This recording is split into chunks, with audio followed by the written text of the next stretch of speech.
eu sou a Grazi, eu sou astróloga e hoje eu inicio uma série sobre as casas no mapa astral.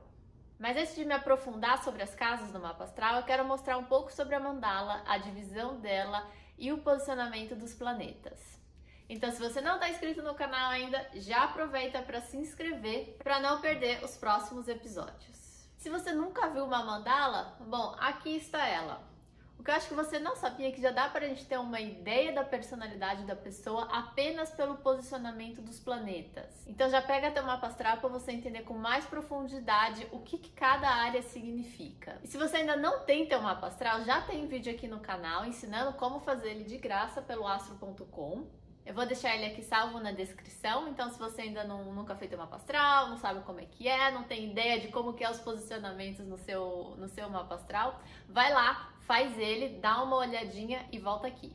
Bom, agora que você já tem teu mapa astral em mãos, olha se você tem algum lado, seja a parte de cima, a parte de baixo, direita ou esquerda, algum canto onde tem uma concentração de planetas.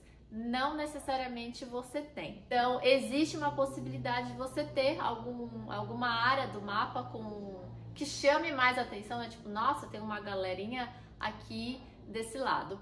Então, basicamente, se a gente tem um grupinho de planetas em algum setor, é aquele setor que a gente tem que estar dando mais atenção. Então, a gente começa com a casa 1, que é o ascendente, e a gente tem as 12 casas, terminando na 12ª. E essa linha que divide essa pizza, né, em dois é a linha do ascendente e do descendente. Ali a gente separa, né, pela parte de cima do mapa e a parte de baixo do mapa. E uma curiosidade, as pessoas que nasceram durante o dia, elas vão ter o sol na parte de cima do mapa. As pessoas que nasceram durante a noite, esse sol vai estar do lado de baixo do mapa, porque essa linha é a linha do horizonte. Se nasceu lá por volta da meia-noite ou coisa assim, o sol vai estar no ponto mais baixo do mapa, que é o fundo do céu, e se for meio-dia, no ponto mais alto do mapa, que é o meio do céu. Então, a parte de baixo do mapa, né, que vai das casas 1 até a casa 6, é a parte interior. É o que a gente chama de céu invisível, né? Então, ali são as experiências mais internas. É aquela pessoa que vive no seu mundo conhecido, que mergulha nas suas questões internas, que é mais ligada à família, ao local onde ela nasceu e ela cresceu. Então, às vezes, é uma pessoa que não se mudou. Sabe aquela pessoa que nasceu e cresceu naquela casa, naquele bairro, na mesma cidade? Eu tô falando naquela casa, mas mesmo que a pessoa se mudou, ela não foi para muito longe, ela se mantém ali no ambiente que ela cresceu. Então, né, eu estudei naquela escola, eu sempre comprei pão nessa padaria.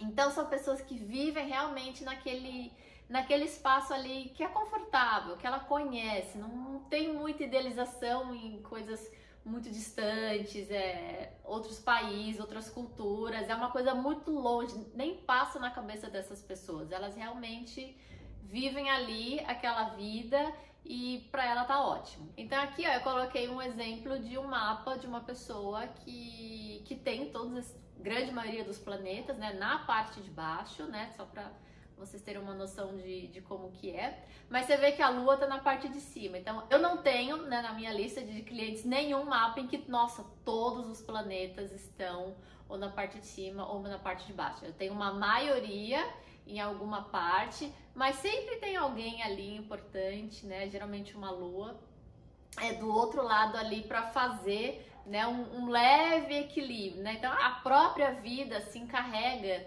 de estar sempre trazendo coisas correlacionadas aonde a gente tem os planetas. Por isso que eu acho importante a gente conhecer também o resto do mapa, para a gente não passar uma vida inteira focada ali naquelas questões que pra gente é o que acaba vindo mais, realmente, né? Por isso que um aglomerado de planetas a gente tem que ir lá, que investigar, até pra gente conseguir lidar melhor com aquilo, porque senão você fica naquela corrida de ratos, né? Sempre ali fazendo a mesma coisa e tendo o mesmo resultado, porque tá sempre com os mesmos problemas. Então a gente tem que dar uma expandida e ver o que mais tem por aí, ou que outras formas que a gente pode lidar com esse problema, pra gente não estar sempre vivendo a mesma vida.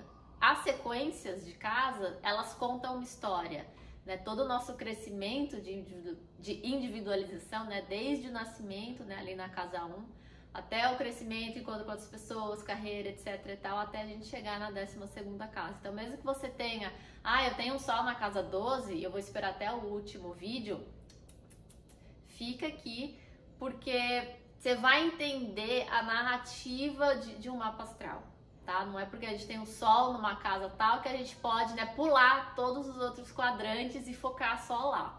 A gente tem que entender da onde que a gente veio, para onde que a gente está indo, e provavelmente você tem outros planetas em outras casas também, por mais que seja um mapa mais focalizado.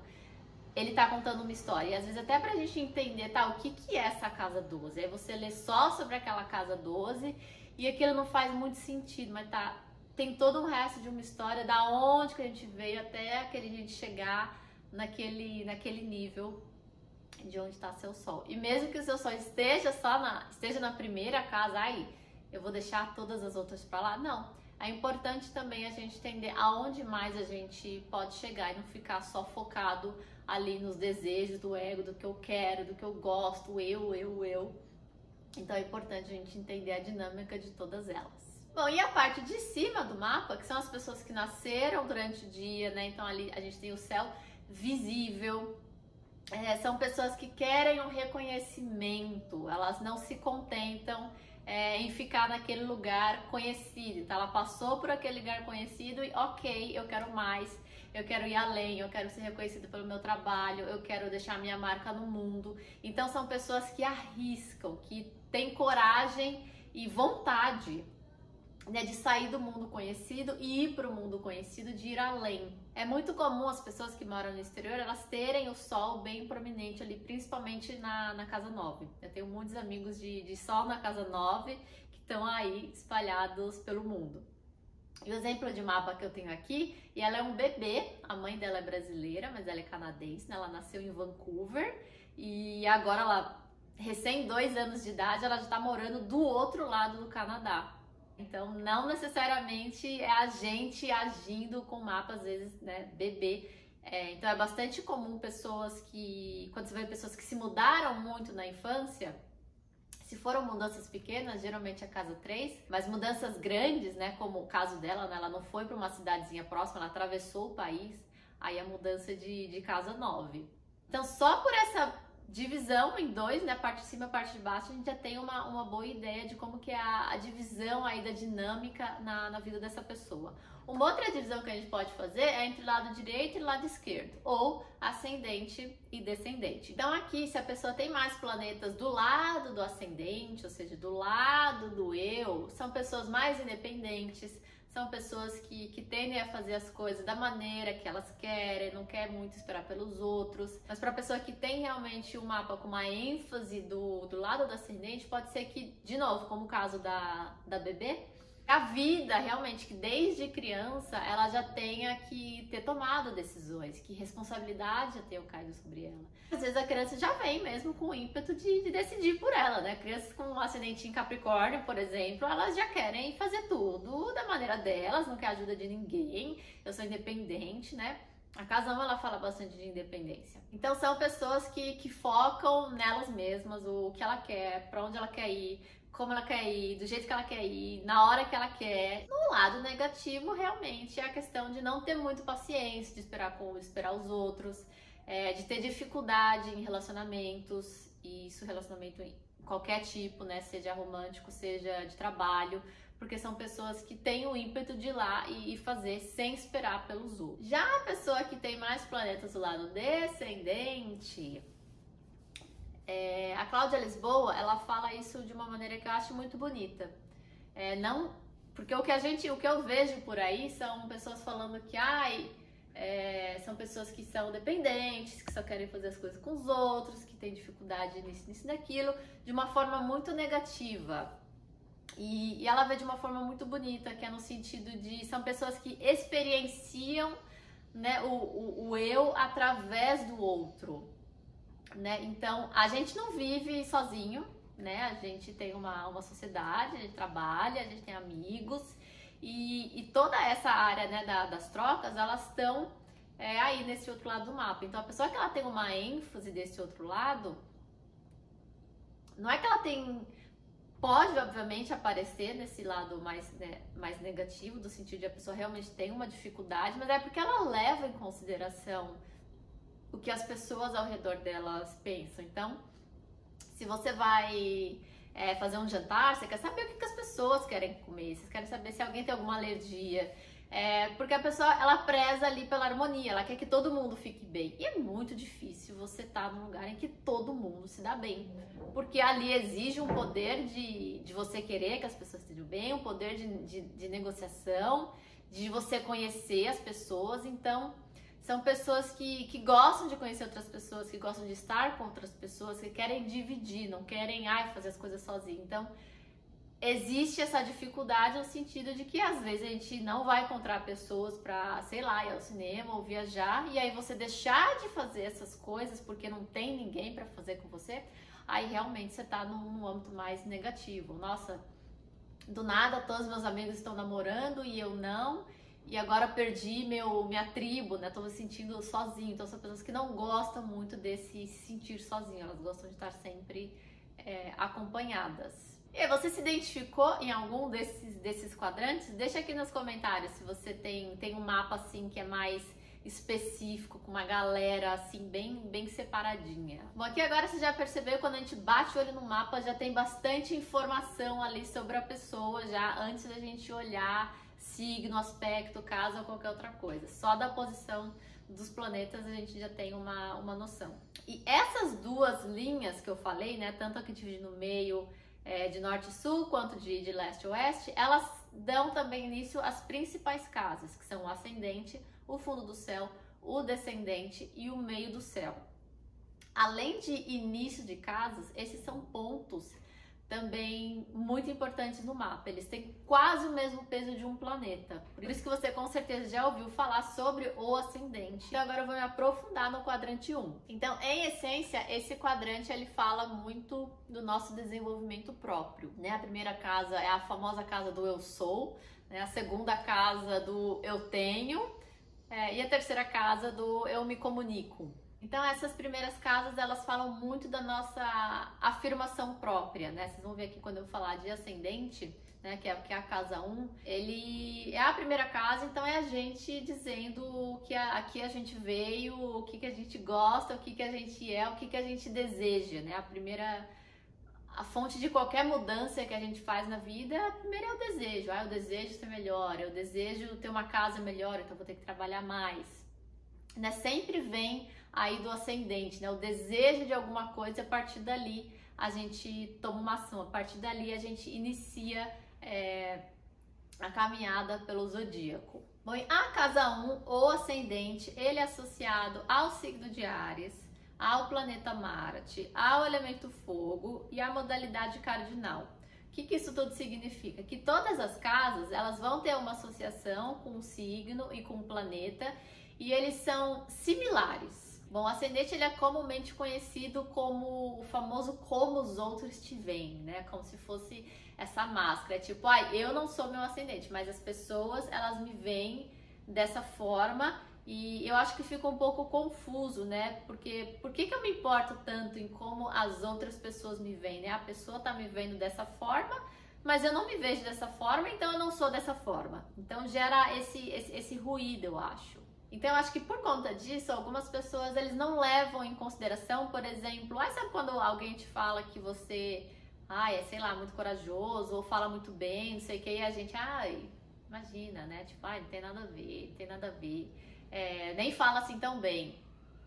E na verdade é aí que estão as características que você está demonstrando para o mundo. Então, quando a gente percebe, né, quando a gente leva em consideração o que a gente ouve, né, seja isso de todo mundo, porque cada pessoa vê a gente de uma forma, né? E se vocês continuarem aqui olhando, seguindo, vai ficar bastante claro, né? A gente tem uma persona quando a gente está trabalhando, né? Tem as casas de trabalho, você com a tua mãe, com o teu pai, com teus irmãos. Na astrologia, cada isso é refletido por um signo diferente. Então é por isso que a gente recebe às vezes tantas mensagens diferentes, tipo, nossa, meu namorado fala que eu sou assim, assim, assado, meus pais me veem assim, assim, assado, meu chefe acha isso, isso e isso.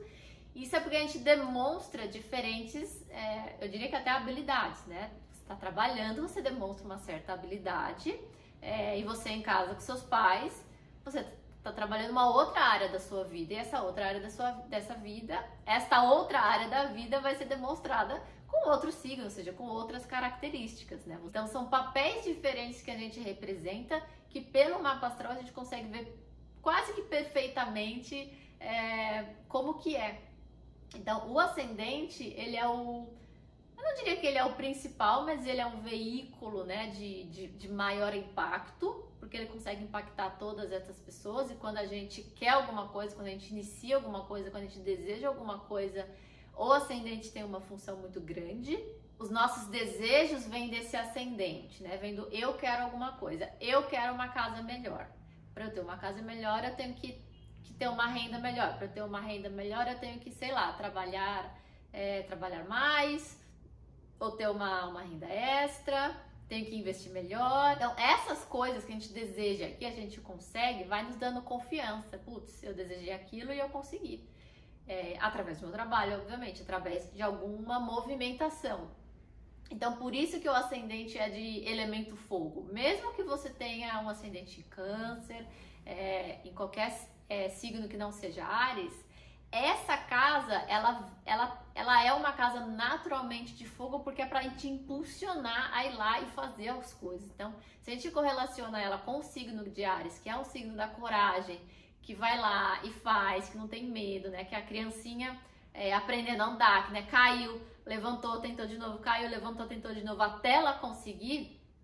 É isso que o ascendente é pra gente, aquela área da nossa vida em que a gente vai até conseguir, igual uma criancinha teimosa, tipo, eu vou de novo, eu faço de uma outra forma, eu insisto, e aí que você consegue. E a partir desse tentar de novo, que a gente vai construindo a nossa confiança, vai construindo a nossa identidade e vai melhorando. E aí a gente vai construindo as outras casas também. Então, uma maneira da gente treinar esse ascendente para a gente ter mais confiança é você regularmente ir lá e fazer algo novo. Eu gosto de analisar, né? O ascendente é sobre iniciar coisas novas. Olha o signo do ascendente, olha os planetas que tem no ascendente. Ali a gente já consegue direcionar qual atividade é interessante para aquela pessoa. Então, as pessoas que têm ascendente em signos de água são muito conectados com as artes. Então, aprender um instrumento musical é interessante, alguma dança é interessante. Então, é muito pessoal. Se você tem planetas ali, você pode fazer atividades que correlacionam com aquele planeta. Então, o ascendente, ele dá muitas ferramentas para a gente continuar nos desenvolvendo e aumentando a nossa confiança em consequência disso. A segunda casa é a casa das finanças, dos valores, do material. Então, é uma casa associada ao signo de Touro, ao planeta Vênus, ao elemento Terra e à modalidade fixa. Então, a gente saiu aqui de uma construção do eu, né, de fazer as coisas que eu quero, que eu desejo, e esses desejos, como é que a gente materializa esses desejos? Não dá pra gente ficar lá só desejando, a gente tem que ir pra casa 2. Então, a casa 2, ela fala diretamente da matéria. Para eu estar sentada aqui nesse sofá azul, alguém teve que construir esse sofá. Alguém teve que desejar sentar numa coisa que fosse confortável. Então, a casa 2, ela fala de como a gente cuida dos nossos recursos. Eu gosto de falar que a gente só compra aquilo que a gente gosta. Então, aqui na casa 2, a gente tem a conexão de finanças, valores e recursos pessoais. Como a gente cuida desses recursos. Então, aqui é o nosso poder de materialização, é o nosso poder de produzir. A gente não ganha dinheiro, a gente faz dinheiro. Então, a gente é paga por aquilo que a gente faz. Então, e o que você recebe por tudo isso que você faz, né? Qual que é a tua valorização? Porque se a gente faz um monte de coisa, constrói um negócio lindo e aí a gente vende a preço de banana, você não se sente valorizado, né? Então, aqui que entra a dona Vênus, né, que fala aí dessa valorização, que fala da autoestima, que fala dos nossos valores no sentido mais pessoal mesmo, não é apenas quanto dinheiro eu tenho na minha conta bancária, o que eu valorizo em tudo, o que eu valorizo no meu trabalho, o que eu valorizo na minha pessoa, nas minhas relações, nas coisas que eu compro, nas coisas que eu gosto. É do valor num sentido tanto pessoal e interno, né, do que a gente acredita que a gente merece, quanto do externo, do quanto que eu estou de fato recebendo. É bem interessante a gente estudar essa casa 2 com mais profundidade para realmente entender ali onde estão os valores daquela pessoa. E na casa 3, ela é associada ao signo de Gêmeos, ao planeta Mercúrio, ao elemento ar e à modalidade mutável. Então é aqui que a gente já começa a ter que dividir as coisas, né? Então eu queria uma coisa, eu consegui essa coisa e agora meu irmão também quer essa coisa. Não, isso aqui é meu. Então é por isso que ela é tradicionalmente a casa dos irmãos, dos primos, dos parentes próximos, dos vizinhos, que é ali novamente seguindo esse lado de desenvolvimento, quando a criança já tá maiorzinha, né? Que ela já começa a fazer parte da sociedade, né? Ela já começa a ir para a escolinha, a mãe ou o pai vai fazer alguma coisa e não pode levar a criança e deixa com o vizinho, então ela não conhece apenas papai e mamãe, né? Ela já começa a conhecer outras pessoas, já começa a reconhecer, né, tios, primos, então já começa essa inserção no meio ambiente em que ela está situada, né? Ela já consegue reconhecer os lugares quando vai passear ou coisa assim. Então, quando ela começa ali a trocar mesmo com o ambiente. Então, essa casa 3, ela tá diretamente associada com os nossos aprendizados. Então, quando é criança, como que era a gente na época da escola? Tinha alguma dificuldade de aprendizado? Aprendia muito rápido? Como que é? Essa casa 3 é que ela nos dá esse direcionamento. Então ela fala também bastante do nosso convívio social e isso pro resto da vida, não só quando a gente é criança. Então você se muda, como que é a minha dinâmica no ambiente social? Sou a pessoa que conhece todo mundo do bairro, que não conhece ninguém, que não sabe nem quem é o porteiro do prédio. Então ela fala também bastante da nossa adaptação, né? Mercúrio é um planeta que se adapta a todos os ambientes, né? Se você for olhar o mito dele, ele é um mensageiro dos deuses, né? Ele entrava eu acho isso fantástico, que ele podia entrar em todos os reinos, né? Do céu ao inferno, da luz à escuridão, ele tinha passagem direto e ele se adaptava àquilo, ele não tinha problemas, né? Aquela pessoa que anda por qualquer ambiente e ela tá de boa, ela tá tranquila. Então aqui a gente tem a adaptabilidade das pessoas ao ambiente, às mudanças, aos aprendizados, à comunicação, a tudo que rege ali o entorno dela, Então o signo que a gente tem ali, né, se é um signo mutável, né, se é de fato Gêmeos, é as pessoas que estão de boa, que as coisas estão mudando e elas estão mudando junto. Agora a pessoa tem um signo mais fixo ali, um signo mais que não gosta de tanta mudança, que é, por exemplo, o Touro. Aí a pessoa já tem uma dificuldade de se adaptar a novas mudanças, não é tão dinâmica nessa área da vida. Então pode ter dificuldades de aprendizado, não só quando criança, mas toda vez que a gente vai aprender alguma coisa nova, a gente tá ali na casa 3. Então, planetas que estão lá, eles vão dar também uma dimensão maior de como que funciona a nossa comunicação.